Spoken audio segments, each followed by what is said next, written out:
बिहार विधानसभा निवडणुकांच्या पहिल्या टप्प्यातल्या मतदानाला उत्साहात सुरुवात। मतदान केंद्रांवर सकाळपासूनच मतदारांच्या रांगा लागल्याचं चित्र।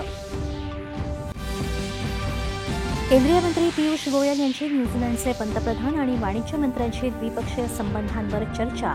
दोन्ही देशांमधला प्रस्तावित व्यापार करार नव्या संधी खुल्या करणारा ठरेल, गोयल।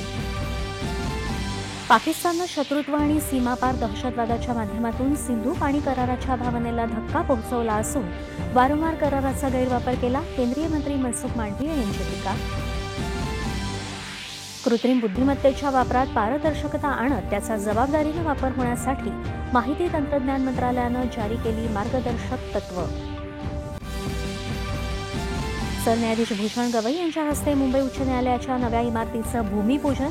न्यायालयीन इमारती प्रत्येक नागरिकाला न्यायप्रवेश सुलभ करणाऱ्या ठराव्यात सरन्यायाधीशांनी व्यक्त केली अपेक्षा।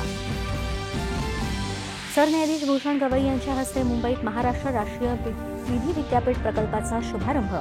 महाराष्ट्राला आंतरराष्ट्रीय दर्जाच्या विधी शिक्षणाचं केंद्र बनवणार, मुख्यमंत्र्यांनी व्यक्त केला निर्धार।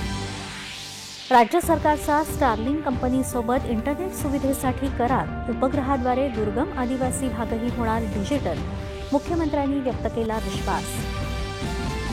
मराठी नाट्यसृष्टीतला मानाचा विष्णुदास भावे पुरस्कार ज्येष्ठ अभिनेत्री नीना कुलकर्णी यांना, ज्येष्ठ दिग्दर्शक जब्बार पटेल यांच्या हस्ते रंगभूमी दिनी प्रदान।